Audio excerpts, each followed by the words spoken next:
we come to the end of our deal with you, and we made an offer. Like 604 did make an offer to keep you just for Canada. And at least initially, it seemed like that might be the way it was going to go. But a couple of things happened. And to this day, it's still a mystery. There's things that I've been so curious about for now, however many years. And here's what I remember about that phone call. I remember that my tweet that got me in trouble came up. You in particular, I think, were pissed about that. Because I remember having a bunch of conversation with Brenner, who said, I don't care, dude. You're allowed to say whatever you want. Oh, yeah. Some people in the band. After one of the shows, I wasn't pissed, but Brenner, I definitely was you son of a... I was surprised of how you would tweet stuff so clearly, right? Yeah, well, you being not surprised. You weren't filtered at all. Yeah, the owner of no, I've exactly. never been a filtered guy. So no. like some of the stuff, I'd be like, wow, okay. Yeah, I think it was you were now you're representing bands that may not also share your opinion on whatever the hell you were talking about. And we're like, fair. And that's fair. Yeah. Like, that's fair. I don't think that's why we didn't do it. It came up in the phone call. Really? Oh, yes. That might have been an excuse. Oh, yes. It came up in the phone call. Like, I assumed that I was like, how could that have anything to do with it? Like, no, because you knew me. Like, say what you will about me. Have I ever done any actions that would make you go, what a horrible person? Or, listen, I have to tell you more about that tweet, because here's the thing. I'm not sure if you guys even know all these years later, the tweet was about you. Did you know that? Yeah. I think so. Well, I wasn't sure if you knew that. Because it's something to do with the Junos or something. Perform on the Junos or Yeah. Right. One? Yeah. Right. Yeah. Because I was so pissed. Because here's what they said to me. I think that's why we were mad, because we're like, oh, they're going to know it's about us. Yeah. And we're like, they're going to. Well, they would know it was me and my big mouth. I don't think anybody would have held it against you. But that is exactly what happened. Yeah. Was that you guys have this massive hit, Vancouver Junos, Vancouver label, Vancouver band, and you don't make the show. Yeah, exactly. Somebody from the Junos said to me, sorry, man, bad year to be 4 white guys. Oh, man. I remember that. I remember seeing we hit that. Our quotient. Yeah, I must have told you. Yeah. I was so choked. I'm like, are you kidding? Band from Vancouver, 15 years into their career, have this massive hit. What a story. Yeah. So here I was advocating for you guys. Now, granted, maybe I should have done it differently, but I had done it differently. That was the last result after they told us you weren't going to make the show. I was angry and I tweeted. And I got to be honest with you, looking back, I don't regret it at all. Then that's all right. Then that's good. I mean, that's the kind of tweet that would have held up much better today. Today, somebody would have been a little more, because the whole woke thing, I couldn't have picked a worse moment in time. It was right when the Harvey Weinstein thing happened, right when the Me Too movement started. And I get it. Like, if people didn't know me, they think I was a piece of for saying something like that. Yeah. Right. But boy, did that hurt, when in my mind, I'm like, here I was trying to advocate for you guys, and then I end up getting kicked in the balls and I realized that was probably not the main reason. I always assumed that you wanted to go for the money, which, you know what? God bless you. I don't have a problem with that. I mean, here you are. You worked your asses off just like I did. And I think at that point, it's like, let's go for let's get the big paycheck and I get that. Like, I really don't begrudge you for that at all. I just was never sure how much that tweet had to do with it. I don't remember it really being about the tweet. That makes me feel better. Yeah. Okay. Yeah. No, I don't think and I even think our conversation was before that tweet. I think it was, you were saying. No, when you guys, because it came up very specifically in that phone call. No, when we talked. Oh, I see. Yeah, I think it was before that tweet. I think you were pissed about some stuff before that. Before that. Absolutely. And not pissed, just like, whoa. I like did the transparency and the unfiltered. And I can't remember what I said. No, either do I. But I don't remember. You went on a run there. Tweet. Being honest in this business makes me unusual. Doesn't make me right. It just makes me unusual. There's nothing worse than people being afraid. Right. You know? It's just like, God, let's just talk about it, you know? Yeah. Yeah. Okay. Well, that's interesting, because like I said, all these years, I've been like, how much did that tweet have to do with them leaving? And it sounds like it didn't have anything to do with it. No, that's why when you mentioned it, I was like, no, I don't. Okay. So why did you leave? I mean, was it a money thing? Probably. I think it had to do with. I think we did a great job for you all these years. I don't think it would have been you were concerned about our competency or anything. No, it was. I think it had to do with that we wanted to have one label for the whole world, like streamlining the business a bit too. Yeah, and we wanted to make sure that the bigger issue. Yeah. I think that was it. I think we just had a discussion like, let's just go with one for the whole world, because we were trying to go. And I think that could be because we signed with Warner Atlantic for record 7 and 8. And of course, they wanted the world. Are you still signed to them? That's it. 7, 8, done. Wow. Yeah. So what are you guys going to do? Do you know? Yeah, we're going somewhere else. We're going to not ever go on a major label ever again. That's what we're going to do. Wow. If I promise not to tweet, can I make an offer? It's a little late now. Where are you going? Do you know, or you can't say? We're not going to a label.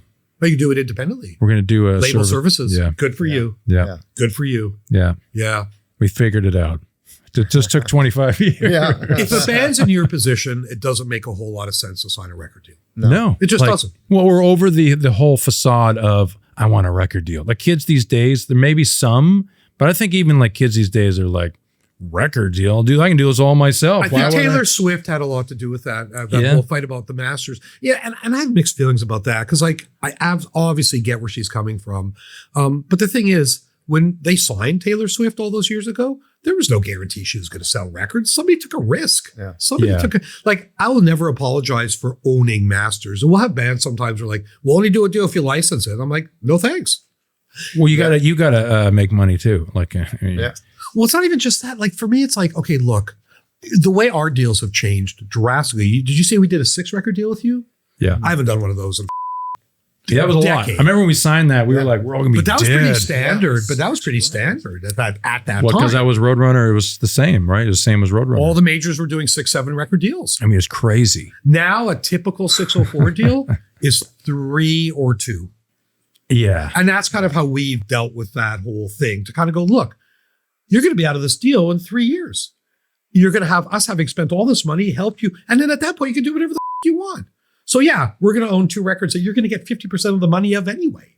And so, it's not the worst thing to sign a short-term deal at the beginning of your career when nobody gives a about you. Well, I think there was back then, there was more A&Ring involved. Yeah. So there was development to develop a band or an artist. Going to take just long want to sign years. stuff that already have a ton of streams now. Now there's like, if you're not hot in about 35 minutes, like you're gone. You're gone. Like, yeah. But also, like when Monday comes around, you don't know who's working at the office anymore. And there's that too. There's a revolving door. That's just like you build these relationships with the label, and then next thing you know, everybody's gone. And you're starting fresh again. You're 100% right. That's really true. I mean, I think 604 is kind of lucky because in the current landscape, we're kind of well positioned because we got enough people that we could do some real, but we're not sinking under the weight of it all. I mean, we've grown to, I think, 43 people, which is nuts. Like that's cool. I can't believe it. Like, so who was there in the beginning? It was Julie. Julie's the first employee I ever hired. Really? Yeah. She's been with me 23 years. Kessie was very close after that. I remember when she came in. Kessie's been here over 20 years. So the first 4, and then Christy Thompson. Remember Christy? Oh, of course. And that was it. For the first 3 or 4 years, I think it was 3 people, me and 3 other people. Yeah. When we were in that funny building over on 3rd in Ontario. Well, Jen was involved too, was she not? Absolutely. She was on a lot more the legal side or something? Yeah, but when Connolly was born, he was so sick and he almost died. And it was just like, she basically said, I'm out. Yeah. Which I was like, God bless. Yeah. Like, no, and listen, if it wasn't for her advocacy for Connolly, he wouldn't be as great as he is right now. So amazing. Not a mistake. Like that was, and she's still involved. She comes in once or twice a week. Yeah. She still does some corporate stuff for Nickelback. Like she's still involved. Right. Awesome. But it's funny. I mean, Dallas left the label too. And it was interesting. Like, Dallas called me maybe 2 years before and said, I just want you to know, when I deliver my last record, I'm starting my own label. And I just want to give you the heads up. And you know what? I was like, no problem. And it's the same thing. We make way more money off of him now. Yeah, exactly. You hope he just keeps on doing what he's doing. Yeah. Because it just keeps on making you money. Yeah, because sometimes people are like, do you want him to fail or do you want Theory to fail? No, I want them to be huge. Yeah, exactly. Like, why would I want? I mean, I wouldn't want that anyway, but why would I? No, it's like, no, I totally don't want that. That's so cool, Dallas. Like, we knew those guys. Yeah. Since the very beginning. And they would come in and hang out in the studio when we were recording those demos and stuff. Yeah. Well, I had them on. I had Todd Hancock on the podcast recently. Same thing, where lots of talk about Theory, lots of talk about Seafox Seeds, lots of talk about, it's funny. And I remember it might have been the Default guys who said that when Nickelback got signed, it was such a shockwave through the local community.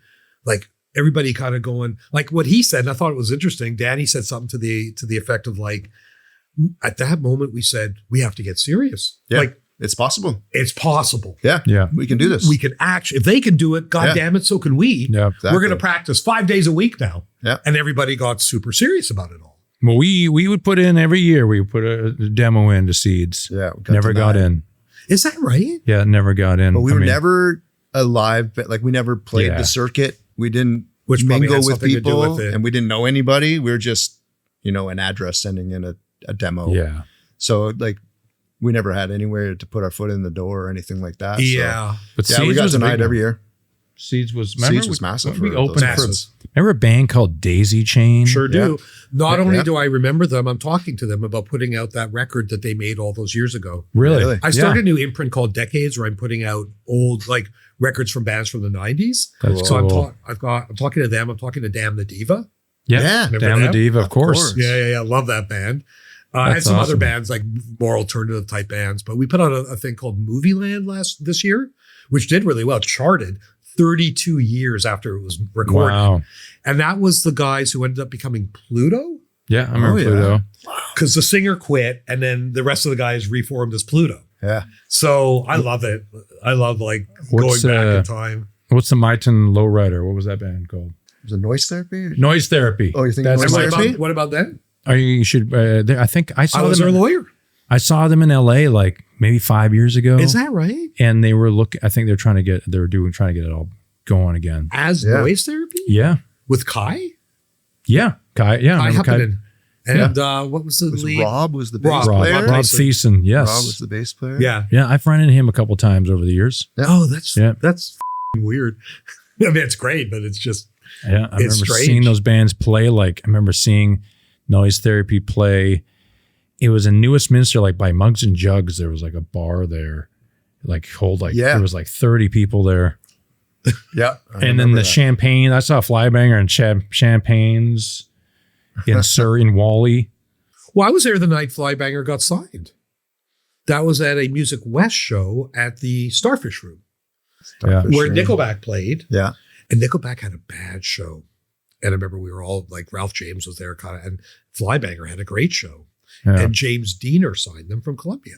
Oh, And I don't even know what happened after that. Not much, apparently. But, no. yeah, weird, huh? Like, it's just, it's so long ago. Starfish Room, that's gone. Yeah. It's all gone. Town Pump's gone. Starfish Room's From gone. Hungry Richards is Eye. gone. Hungry Eye's Eye. gone. Yeah. Yeah. Okay, I want to make sure I've hit everything. And I want to give you guys a chance to promote. Do you have anything you want to promote? Like, do you guys have a tour coming up, or do you have? Not yet. No, we've recorded a bunch of new material that's Who'd ready. you record with? Out of Nashville. Chris Baseford. Baseford. Really? Yeah. Wow. Sounds awesome. So you didn't use that British dude who you've been using? Oh, Martin Treffy, no. We went back to like an old Theory sound. We wanted to find I heard the new Daughtry and I was like, who mixed this? So I Googled it. You liked it? Yeah. And I sent it to Joe, our drummer. I'm like, you like how this sounds? He's like, I love it. Who is it? I'm like, this guy named Chris Baseford. No idea who he was. Looked him up. Oh, he mixed or he Nickelback produced guy. Nickelback. Yeah. Like people always think that we do this the opposite. I have Yeah. no idea. So we just could gravitate Just a small towards- circle. Yeah. Gravitate towards this. He's awesome. He's Yeah, Canadian. he's amazing. Such a great dude. Baser's a great guy. Yeah. And he's in Nashville. He moved to Nashville. So we would between shows, just fly to Nashville and track like 3 songs and then go back out.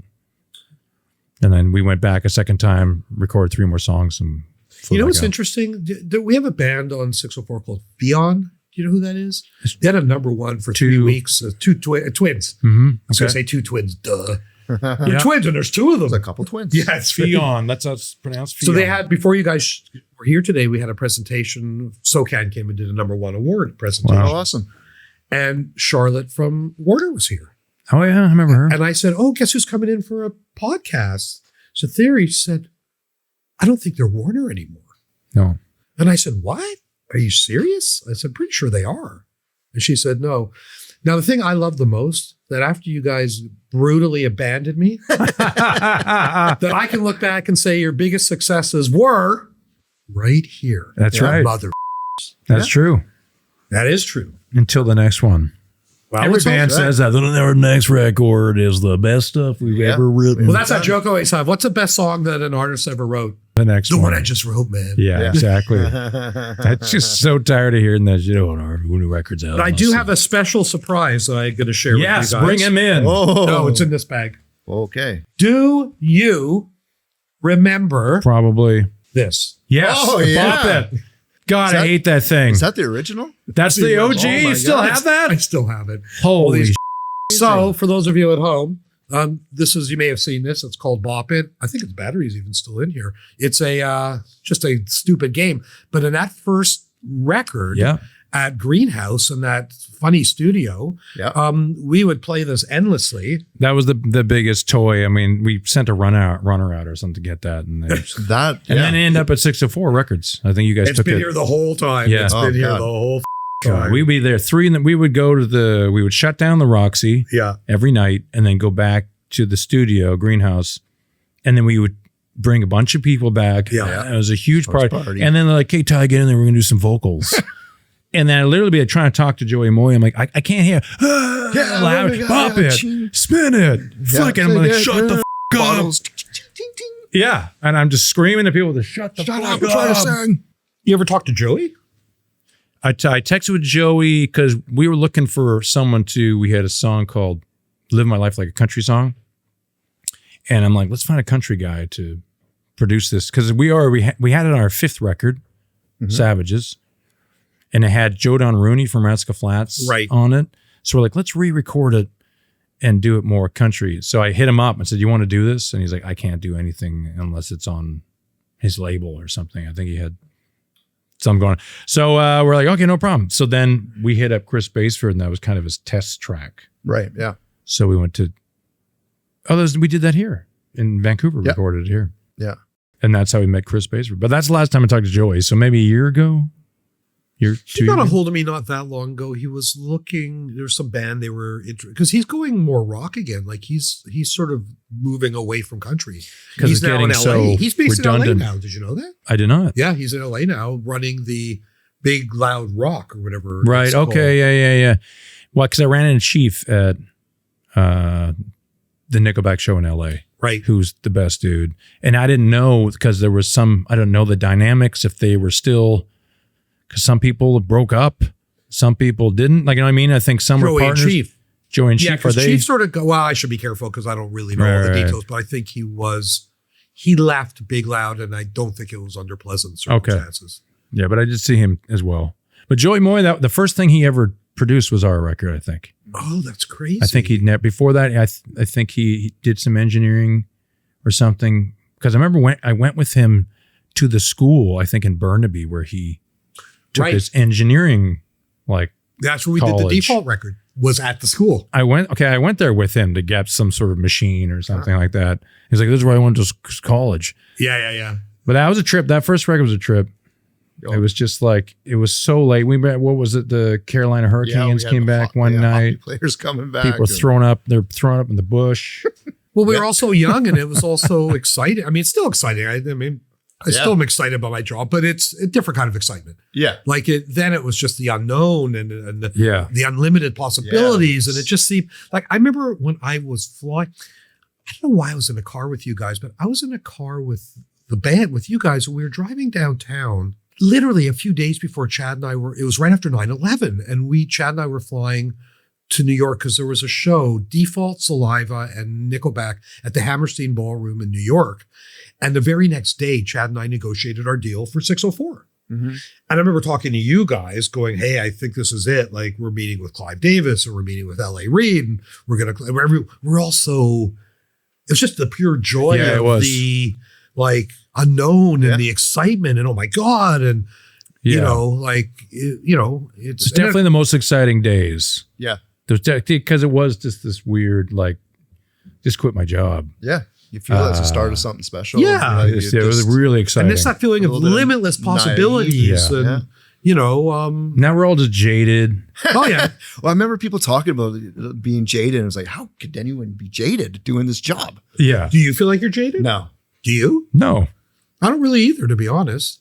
I think I have more fun now, to be honest. Like when we go on tour, we're like, man, how are we still doing this? Yeah, This you know amazing. what? I'm very similar that way. Like to me, I just feel lucky. Like I just kind of go, God damn, like how am I still Just fortunate. in this business? And how am I still? seriously. And I mean, again, given my nature of like, and my big mouth and my inability to let things go, I just like, what a miracle that I'm. You would have been, I mean, if during the whole cancel culture, I'm like, John Simkin, like public enemy #1, people are on the phone like, let's get him. And you're bulletproof. Well, no, that tweet I wasn't. So that really did. It affected me very. Affected I you? mean, Okay. when you're in the middle of one of those things, it feels different than when you're not the one in the middle of it. Right. The truth is, it kind of passed in 5 days. Like it wasn't like, Yeah. but I still feel kind of like about it. Like, you know, and then to have to apologize publicly, it was humiliating. And I think what happened was all those people who didn't like me, what a great opportunity to kick me in the face. Right. And they took it. Yeah. And I was an idiot. I walked right into it and like, hey, have a kick. Twitter is a text. It's like when you text someone no, and they're like, "Are you mad at me?" Yeah. You're like, "What?" No, I'm just driving. I can't. I am writing a piece about the tweet for Billboard. Cool. That's how much it's affected me Oh, okay. all these years later. So you're going to come up in that, and I'm sure you're going to love that. All right. Well, be I'd at love to peace see it. that had nothing to do with Yeah. No. No, that does make it. I mean, Yeah. I do feel better because I remember you in particular being not super impressed with my Twitter tendencies. Yeah. Yeah, because I think Dean, you're the only one that followed him. Like, I don't. Yeah. do I might Twitter, be the only so- one that's really more social. Did you see Who runs your media. Twitter now? What, I our don't- theory? Yeah. Our management runs everything. Oh, okay. None of Social us. media. Yeah. None of Because us. one of you runners. retweeted something I said, or you guys retweeted me last week. Oh, yeah. And I was like, oh, I wonder who's even doing that these It'd days. be Lily or Sky Yeah. over there. Somebody Yeah. at McGaffey's office. Yeah. Yeah. Well, I mean, their office has grown just like your guys'. I mean, they're a label now, pretty much, because the he labels was do pretty nothing. big back then, though. I mean, he was already pretty Oh my big. God. Yeah. Yeah, they had a college department. Yeah, they had different rooms and How stuff. old's Bill? Jesus. So Bill's got to be 77. Jesus Christ. I mean, it's funny. Yeah, I see Bruce Allen a 77. lot because his daughter's my next door neighbor. And he's 80. Yeah, man. And he's still, I mean, he just took on the Offspring like kind of Yeah. 2 years ago. Well, what else you gonna do? Bill's never gonna retire. Like he's just gonna. I'm not either. What for? Makes my wife insane. Jennifer's like, What are we you should gonna sell do? it and travel. I'm like, why? But well, you can't. You, You can, love planes. You love traveling. You love traveling. I love planes. I love traveling. Yeah, exactly. All I want to do is produce. I just want to produce. Like the more time goes on, I'm so keenly aware of my own mortality and I feel like I'm running out of time and I still have a million ideas that I'm trying to do, Yeah. you know? Well, I mean, to be honest, you're still one of the true believers in like finding new talent and building, because that's the one thing we noticed with us was like you just were really trying still to this day, trying to find new band. You'd send me stuff. Check out this band at fun. So there's not a lot that left anymore. No, there isn't. There's not. And I will still sign bands who have no real following online if I think they're a great Yeah. band. Right. Yeah. Like that's still more fun to me. Like what's the fun in going, hey, this guy's got 8 million Instagram followers. Let's sign him. Well, why? Like Yeah. it's like, it just doesn't, I wouldn't know why they'd want to sign. And I wouldn't, like, you know, Dave Faber's kid, Pofu. Yeah. He's huge, right? Doesn't he have something? Yeah, it's online? massive. Yeah, but it's kind of over before it even started. Like one huge song, Columbia swoops in, signs it. The thing's got like over 2 billion streams on Spotify. And I don't think he could sell out the Yeah. like, and that's not a negative on him. It's just a statement about the business now. Yeah. Yeah. Well, I that's- mean, having 2 teenage daughters, like how fast they filter through music. So what do they listen to? Whatever's on TikTok at the moment, like, and it goes quick, right? So no loyalty to like a specific, Not everything really. this artist puts out, I love, none of that. No. See, because like when I was in high school, it was all about the band you were into. Oh, totally. Yeah. Like my More first band that I badge of loved honor. was The Who. Yeah. And I went Yeah. back and listened to everything. Yeah. And if you didn't like The Who, you were a loser. And it's like, you know, where did that all go? Like well, that was a click, right? Yeah. So you'd find your friends through the bands you liked. Yeah. What bands you liked. Yeah. It's sad. I mean, to me, and I'm not saying it's better or worse now. It's just different now. It's different. Like my kids couldn't, like my son Connell just wrote an article that's on the front page of the school paper at York. And it's called How to Escape Rap Caviar, which is, if you know, that's Isn't a that playlist on yeah, Spotify. On Spotify, yeah. And I mean, it's a great article, but more to the point, he listens to rap. Yeah. So does Henry, my younger. Yeah. They couldn't give a about anything on the label. No. Like, not interested. They think my label sucks. Yeah. And they Well, are it's very funny, too, vocal like, about it. Sometimes they surprise me. Like Freya, my oldest, was in her room listening to music, and all of a sudden she was playing a Jeff Buckley song. And I was like, "Are you listening to Jeff Buckley?" She's like, "Yeah." I'm like, "Okay." And how was she TikTok? I'm guessing. I didn't ask how she got into it, but Yeah, I wonder. it Well, surprises me sometimes. Like, Yeah. okay, well, you're getting exposed to some of the good stuff. Yeah. Wow. Yeah. So what does that mean for? Because we got in under the wire. Yes, you did. So I was having this conversation with some family earlier today about they're like, so what are you gonna do with all this AI and stuff? I'm like, Yeah. well, we're lucky because our fans are getting older with us, so they will still, buy our vinyl. Yes. Mm-hmm. And they will still go to shows. They want a shirt. They want to see us. They want to smell the room and feel the bass. Mm-hmm. For sure. But your kids, you think in 20 years they're going to have nostalgia? I don't know. No. I don't think so. Not the same way. No. No. I mean, there's some shows my kids, like once in a while, my Henry will call, like, can you get me tickets for Kendrick Lamar? It'll be like stuff like that. But it's not like they're sitting around the house talking about it a lot or Right. even listening to music very much. Yeah. They just aren't. I mean, it is what it is. It's so easy when you're, these kids don't. I mean, I'm not judgmental about it at all. It's just the world's changed. That's it. Yeah. It's sad in a way, but it's more just sad because, it's partly me being sad about getting old. Yeah. Well, you become more. That's why this whole thing is awesome, because it's like as you get older, you become more nostalgic. So it's almost perfect timing because you just sit here. We could sit here all day and talk about. Remember the thing when that thing happened? Well, there are a million. I mean, there are countless of memories. I mean, and I was looking through some old pictures, and like, it's funny. I have this funny old picture of presenting you guys an award. I have 2 pictures of me presenting you a plaque, but one was at some weird show in Ontario, and it was in the middle of nowhere. And I remember Ralph being there, and it was Boozy Cigarette Ralph. Oh yeah. Yeah. I couldn't understand a word he was saying. And then there's one of us backstage at the Commodore, and it's us, Chad, and Megan Simpson, Yeah. who was our project manager on that first Theory Universal. album. Right. And now she's a head was of great. Factor. Yeah, she was awesome. Megan was awesome. I tried to get her a job at Indigood because I talked to her and she was looking for.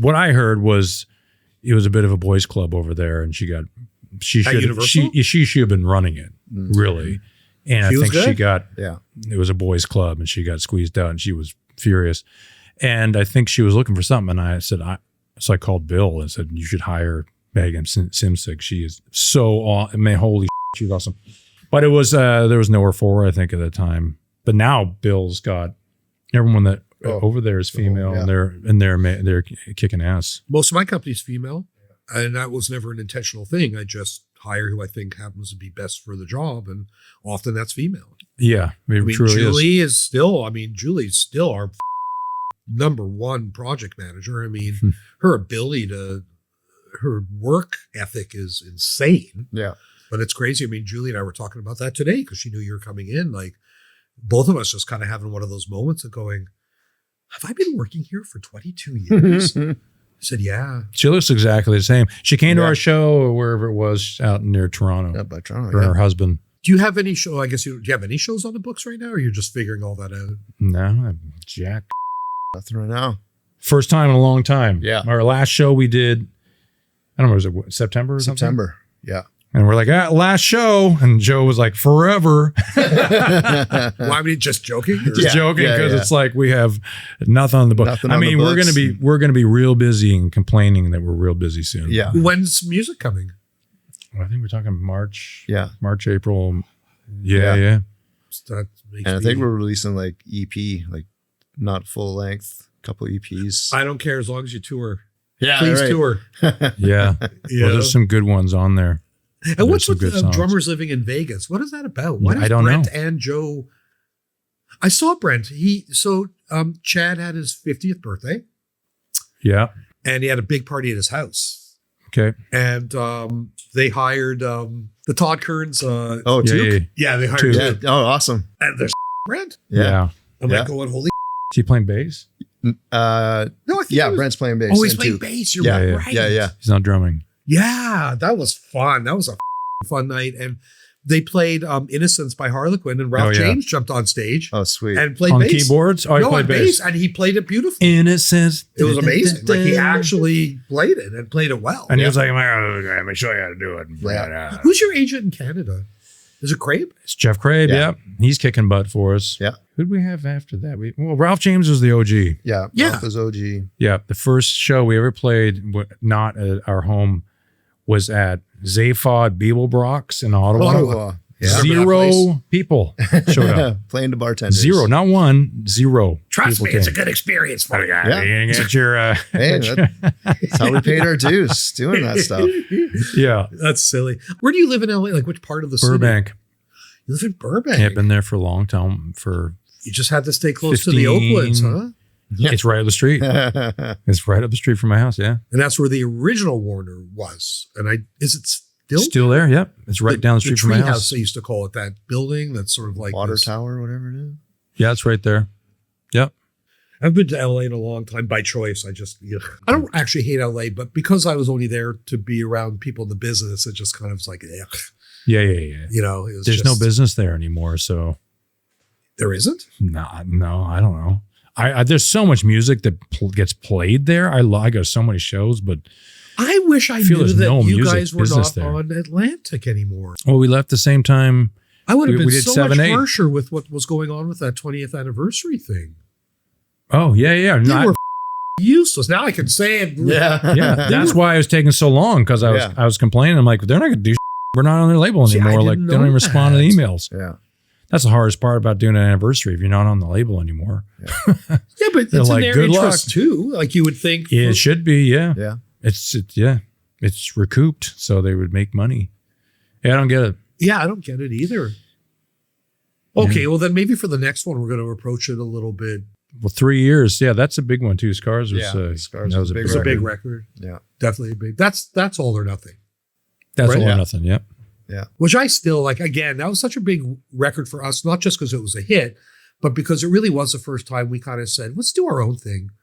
Because I remember Roadrunner wasn't interested in it as a single.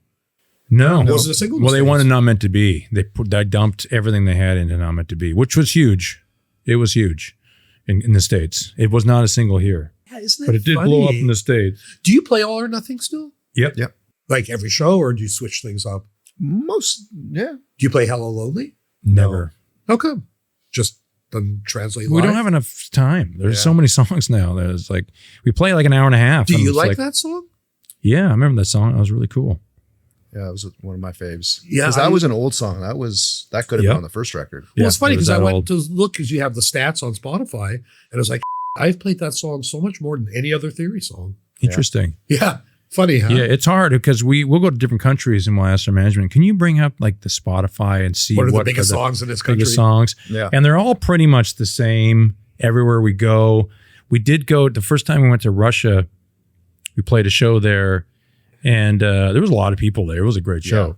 And when we came off for the encore, we're like sitting there waiting to play whatever, Bad Girlfriend or something, and we hear "Say Goodbye," which was on second record, right? Second record. Yeah. Gasoline. Say goodbye. And we're like, what the f- are they Oh, chanting? what did you? No. Because you haven't rehearsed it. We haven't rehearsed it. We hadn't You should played have it done in acapella. years. And it was an open tuning, so none of us had a guitar. We're like, we can't just go up and do it. So we didn't even play it. And they were like, yeah, that is your big hit here. That's It the is biggest hit Say here in Goodbye. Russia. It was a huge hit in Wow. Russia. We had We're no like, idea. Yeah, weird. Huh? thanks for the info. Yeah. So we didn't even Wow. play the song at the show. And maybe they're miffed. And we went back and we played it the next time. Because we played Moscow first, and that's where it happened. We were playing St. Petersburg the next night. We Yeah. had it ready for Oh, did we? Yeah. Okay, there you go. We had it ready for the Right, next we should show. probably learn how to play this song. It's Yeah. really easy. Yeah. Oh, is that funny? Yeah. Okay, well, listen, boy, I think I hit everything I wanted to. Let's wrap it up. I've Couldn't even hit it once. It's like, Hold on. fail. Yeah. That's it. Bebop. Ba, ba, ba, ba, ba, I'm gonna look ba. at my notes when I had all the records listed. I wonder if that is copywritten. It's got to be. Da, da, da, da, da, da. Oh, that little We thing. should put that on one of our records. Just in the background, a song that's in the same key. Da, da, So I'm da, going through da, all the da, da. topics I wanted to talk about. Ron Berman imitation. Did we talk He about wrote that down, Ron Yeah, Berman. I actually wrote it down. I loved it. Ron Berman. Yeah. Well, I mean, he's over running Mascot Records now. He is. He hits me up all the time. Yeah. He's still kicking butt. He's still out there grinding. He really wanted to sign us. He was not leaving our management alone. And we're like, You ever hear from him? so who? From Ron? Oh, Yep. yeah. Yeah, he texts me like maybe once a year. We Yeah, text. I mean, well, What's up? What's he new? hits me up 3 times a year, like, hey, you got any bands that I might, He's still old school. He's still doing what he has to do. Thank you for doing this. Like, it's funny. I wasn't sure if you were going to want to do it. Like, I assume you've watched some of them. I I haven't. listened. I listened to the Hancock one. Oh, you did listen to Yeah, that I one. listened to the Mike one too. That's good. No, well, people are, it's like, I'm just who I am when I do these. So there's no artifice and I don't like not talk about things. It was good. Last Yeah. time we played LA, Mike came out. So it was good to see him too. Yeah. Yeah. Him and his wife. Well, His that's wife really nice. liked being out of the house, it seemed. Yeah. She was like, let's hang out. We're going to go to the bus. She's like, let's go to the bus. He's like, I'm going home. You ever seen I'm Mike's like, house? what's that? You ever seen Mike's house in LA? No, he lives not far from me. I see him once in a while. So, he bought the house that was built by Bela Lugosi. Yes, that's right. And it feels like it. Well, It is this weird gothy house on the Hollywood Hills. It's kind of creepy and kind of cool. Like Did he tell you the story about the guy, Billy Idol with the shotgun? No. No, he can tell you the story. What, somebody showed up at his house? No, I guess he lives right across the street from Billy Idol or something. Right. And then Billy Idol had a shotgun with the gas guy or something. So the gas guy ran over to Mike's house and was shit. he was shaking. He's like, the guy's got a shotgun. Oh, Jesus. I don't know. I don't I'll really ask Mike. I'll ask Mike. Ask Mike. Yeah. But I do see him once in a while. We know the same people, so I'll be at a party and there's Mike. And I'm like, hey. Gotcha. Okay. Well, thank you. Thank you so much for doing this. I always forget to say the things I'm supposed to say. Yeah, you do an outro? If you like this podcast, please hit subscribe Like or and subscribe. follow. Follow. Yeah, and hit the bell. Is there a bell? No, there isn't a bell. Oh, I guess there is a bell. Is that the I like it? Like, what's the bell? No, it sends you. Yeah. Oh, okay. So what he said, hit that Do you want Tyler to notification do this bell. for you? Follow us, subscribe. And Theory of a Deadman are still with us, people. This is a band that's still touring, making new music. Looks like March, April. You can look forward to some new Theory of a Deadman music. And when you listen to their new music, stream the catalog too. Yeah. Not the last 2 records, the ones That's right. before. Yeah. Dig deep. That's theory. Yeah, Theory of a Deadman in the Where Are They Now file. Yeah. Okay, everybody. Thank you.